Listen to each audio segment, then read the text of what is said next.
साथियों, जय भीम।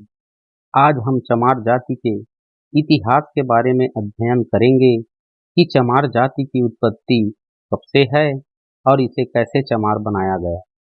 आदिकाल में चमारों की क्या भूमिका रही है। ये आदिकाल में शासक थे या शोषित थे। देश को संवारने में तथा रहने लायक बनाने में इसका क्या योगदान रहा है। साथियों, इन सारे सवालों के जवाब जानने के लिए वीडियो के अंत तक बने रहें और जवाब मिले तो कमेंट में जय भीम जरूर लिखें। और साथियों, आपको धन्यवाद करते हैं कि आपने पिछली वीडियो जाति की उत्पत्ति कब और कैसे हुआ उसे देखने और प्यार देने के लिए पुनः धन्यवाद करते हैं। साथियों, आइए बिना देरी किए सवालों के जवाब ढूंढते हैं। साथियों, आज के बातों की शुरुआत कबीर दास जी की दोहा से करते हैं। तो आइए। चाम मास अरु रक्त का तन का बना आकार, चाम मास अरु रक्त का तन का बना आकार, आंख पसारे देख लो सारा जगत चमार। साथियों, चमार जाति की उत्पत्ति के बारे में मनु अपने शास्त्रों में बताते हैं कि निषाद पिता और वैदेही माता के द्वारा उत्पन्न संतान को करवार तथा ब्राह्मण पुरुष और शूद्र माता से उत्पन्न हो उसे निषाद, और वैश्य पिता और ब्राह्मणी माता के कोख से उत्पन्न संतान वैदेही कहलाता है। साथियों, मनु शास्त्रों में ये भी बताता है कि मछुआरा जाति के पुरुष और चंडाल स्त्री से उत्पन्न चमार कहलाता है। साथियों, पराशर ने भी मनु को नकल करते हुए चमारों की उत्पत्ति चंडाली माता से बताया है। मनु ने चमारों की उत्पत्ति का तीसरा सिद्धांत भी बताया है कि धिक वर्णों का काम चर्म बेचना है। इन्हीं के कारण इनके वंशज आज चमार कहलाते हैं।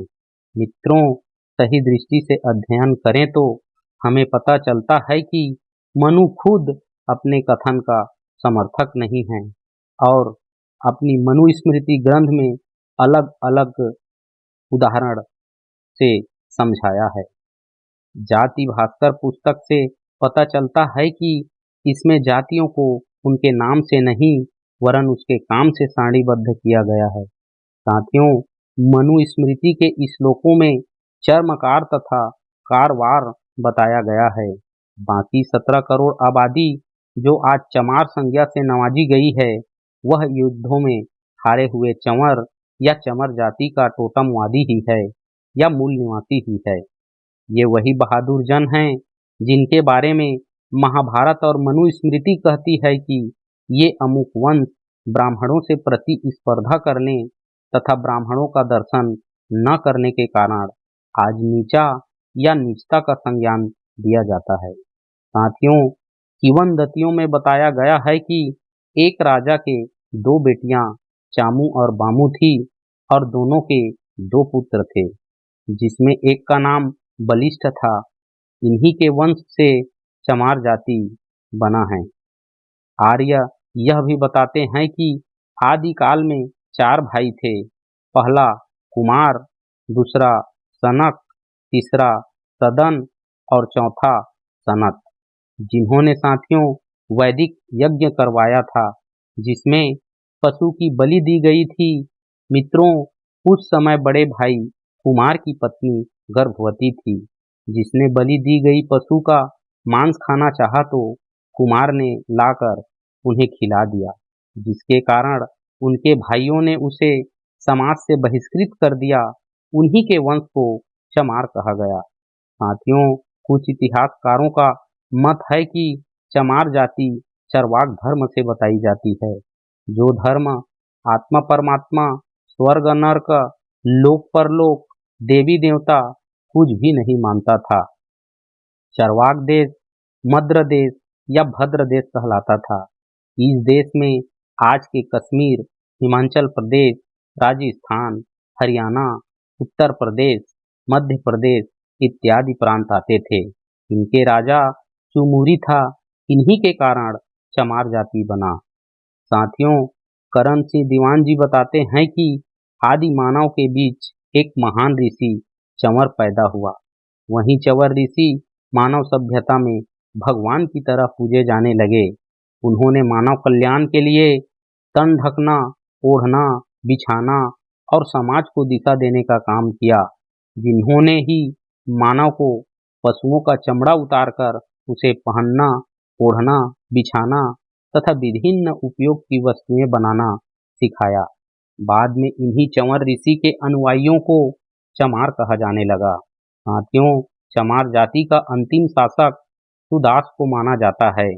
देवासुर संग्राम का युद्ध आर्यों और अनार्यों के बीच हुआ था। यह युद्ध इतिहास में 10 राज युद्ध के नाम से विख्यात है। इस युद्ध का उल्लेख ऋग्वेद में भी मिलता है। राजा सुदास एक प्रतापी राजा थे, जिसे इतिहास में असुर राजा से नवाजा गया है। साथियों, सुदास जी को 10 आर्य राजाओं ने मिलकर उनके साथ युद्ध किया था। ये 10 आर्य राजा थे अणु, द्रहु, यदु, तुर्वसु, पुरु, कुरु, त्रिशु, त्रिवी, मद्र तथा दुरु थे। इन्होंने छल कपट से राजा सुदास को हराया था। सुदास की पराजय के बाद उनकी सारी प्रजा गुलाम बना ली गई। आर्यों ने इन गुलामों को चमड़े का गंदा काम सौंप दिया। अपने अंतिम राजा सुदास की याद में ही ये लोग अपने नाम के साथ दास शब्द लगाते थे। आज भी साथियों, चमारों के नामों के साथ दास शब्द बहुतायत में देखा जा सकता है। सही मायने में देखें तो इनके वंशज चंद्रगुप्त मौर्य तथा मौर्य वंश ही हैं। चमार जाति की उत्पत्ति के बारे में आर्यों द्वारा रचित चंवर पुराण भी मिलता है। 1920 में जब ब्रिक्स जी ने अपनी पुस्तक द चमार में चंवर पुराण का जिक्र ही नहीं किया है।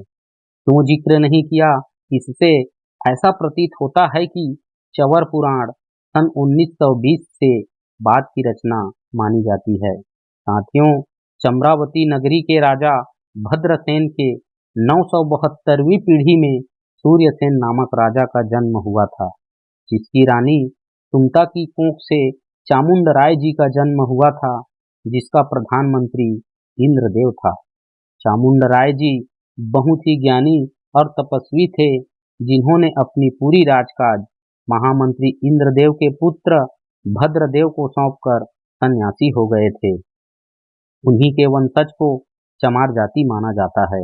मित्रों, इस प्रकार हम देखते हैं कि अब तक चमार जाति के इतिहास के बारे में जो कुछ भी कहा गया है, वह पूरी की पूरी तरह से अटकलों पर ही आधारित है।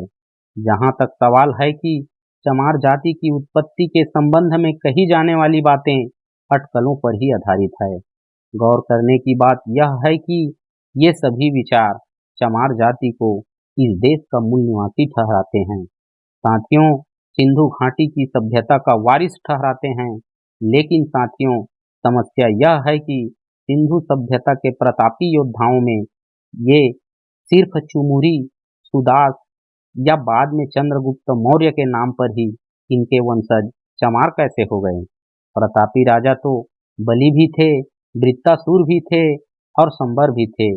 फिर इनके नाम पर भी इनके वंशजों को क्यों नहीं पुकारा जाता? ज्यादातर लोगों ने स्वीकार किया है कि चमार जाति सिंधु घाटी सभ्यता की ही वारिस है।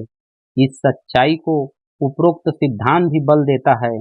इसका अर्थ यह हुआ कि हम यदि चमार जाति का प्रमाणिक इतिहास ढूंढना चाहें तो हमें सिंधु सभ्यता को ही खंगालना होगा। यह जाति नहीं साथियों, षड्यंत्र है। साथियों, चमार जाति का इतिहास अटकलों भरी रही है। आपके पास अपने पुरखों की गौरवशाली विरासत हुआ करती थी। साथियों, आगे हम इसी विषय पर चर्चा करेंगे।